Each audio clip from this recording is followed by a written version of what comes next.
Hey folks, welcome back to stage 4 in the lining process. So this is the exciting bit. This is where you get to stick the carpet lining on the inside of your van to make it look really good. So I'm going to do the normal format, bit of explanation and then a time-lapse video of me carpet lining this van, and then we'll see what it looks like at the end.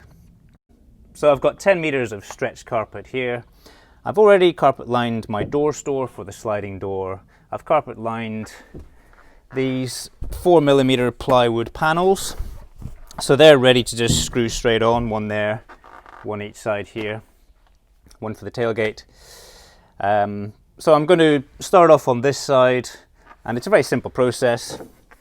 You get your high temperature adhesive, spray it on the metalwork where you want the carpet to stick, spray it on the back of the carpet, and then just press it on and you work it into the corners so that it molds to the metalwork. You'll probably go through quite a few Stanley blades, so you'll need a few of those because the carpet does blunt your knives, and some kind of little tool, hard tool to work it into the corners is useful. And that's basically it. It's just going to take a bit of time. So we'll crack on and I'll show you how I get on.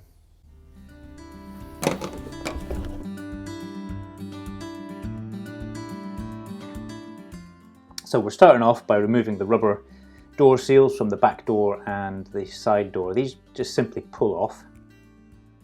And then, like all these sticking jobs, you want to make sure your metalwork is nice and clean. So I'm using a degreasing agent to wipe it all down, make sure there's no dust or any residue left on there. Now a little bit of cardboard is handy here just to prevent any overspray.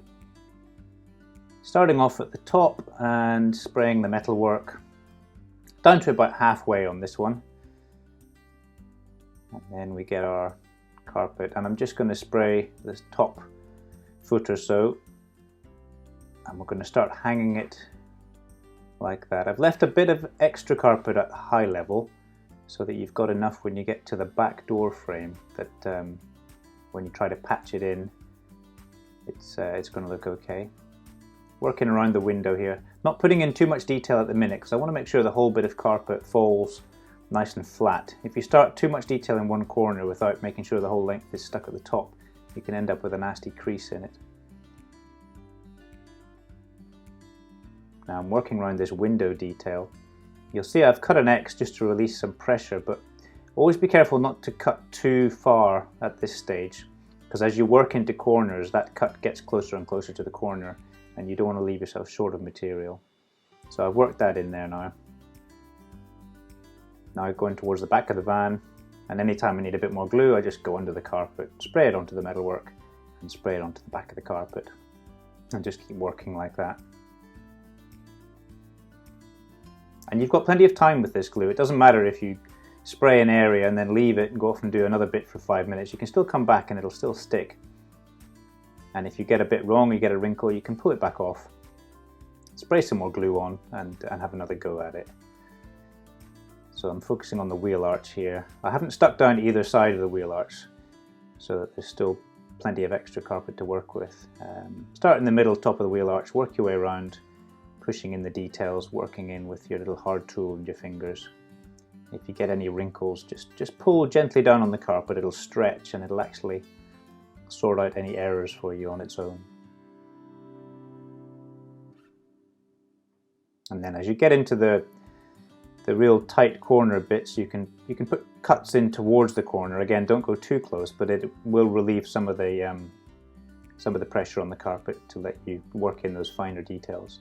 So the wheel arch is done, and now I'm going to finish the area in front of it, just removing excess as I go.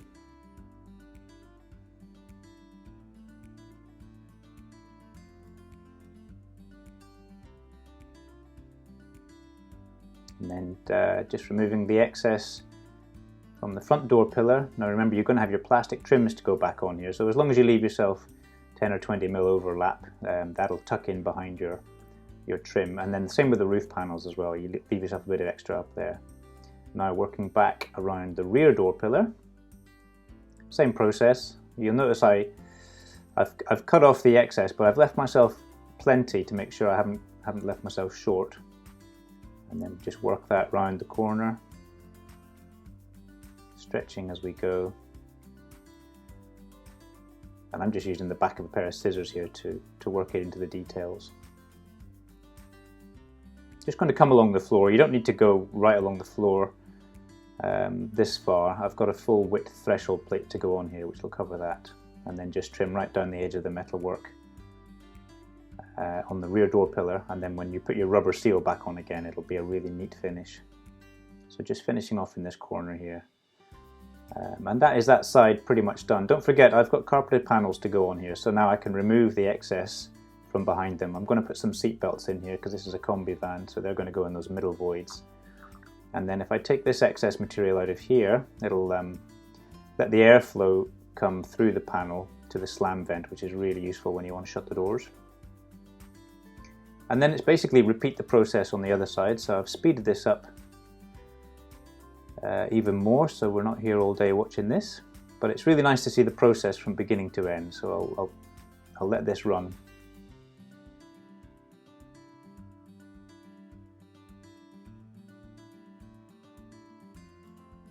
It's quite a lot of extra material you can take out here.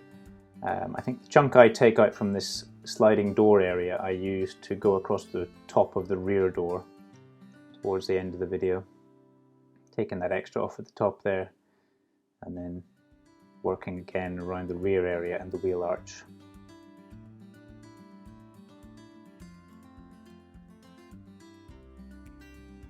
Now it is possible to do your wheel arches separately, but to be honest, it doesn't really make the job any easier. It just means you've got a few more cuts to match in, so if you can do it this way, I think you'll end up with a better result. And then obviously on the wheel arch on the passenger side, you've got the little raised up screw point where the jack gets located just here. So if you cut an eye section there, you should be able to tuck the carpet in underneath that and match it in quite neatly.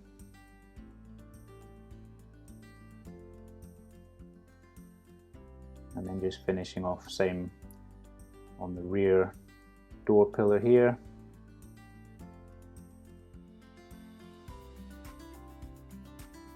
And right down to floor level.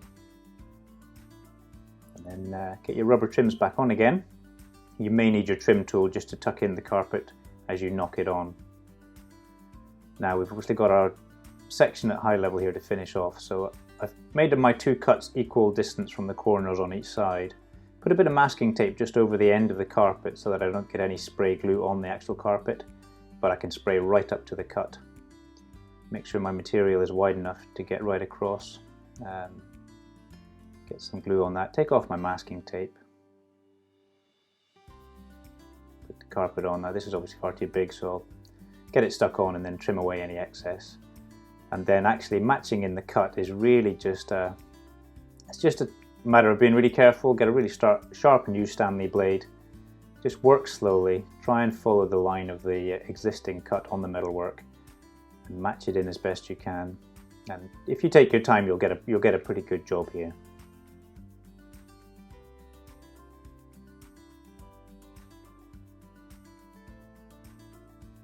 If you do find that you make a mistake and you cut a bit too much off, you can cut a small patch and stick it in, and it'll be almost invisible. And then just finishing off with the rubber door seal on the back door for a really neat finish. Now obviously at floor level you can get a new full width tread plate for the threshold, which will cover up the ends of your carpet.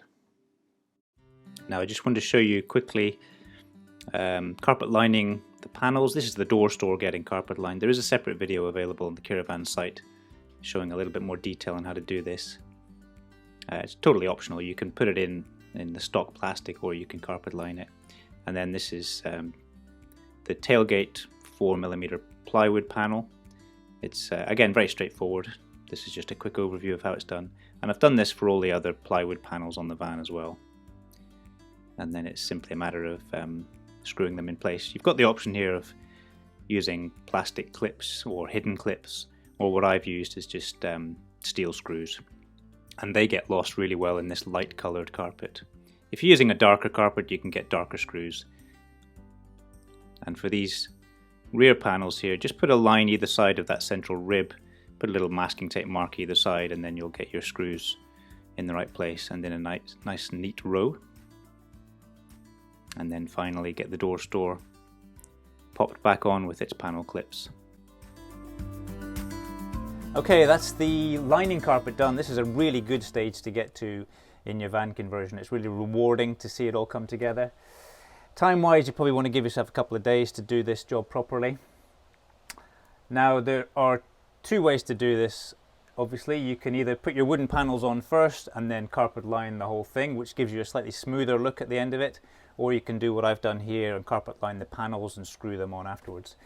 This way gives you a little bit more flexibility if you're doing your van in stages and you want to come back later and put your wiring in, for example. Now, in terms of how much carpet I used, this started off as a 10-meter long roll.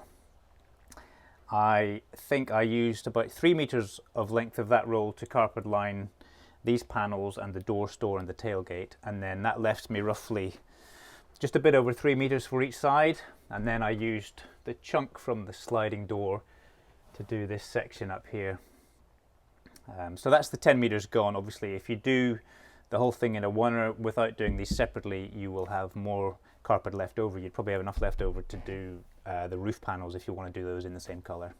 Obviously, you can get new full width threshold panel like this, which is going to cover up both ends of the carpet and do a really neat finish. And if you've got a barn door van, you can get a slightly different model, but it will go right the way across. And also you can get yourself a new step, which I'm going to do for this van because this is going to have a floor put in next, which is going to raise it up slightly. I'm going to put back the original roof panels, and I've mentioned these slam vents, so I've just left a couple of little holes in the back of these panels here, which if all your doors are shut and you try and slam the tailgate, for example, the air that's trapped inside has got to go somewhere, otherwise the door doesn't really shut very well. So it'll go out through those, and I've left some spaces in the insulation, and then the little slam vents are down in the bottom of the bumpers, so the air can escape. So you can do that as well if you want. Apart from that, that's this stage finished. I'm going to crack on with the floor next, and we'll get this van finished as quick as we can. Alright, thanks for watching, and I'll see you next time.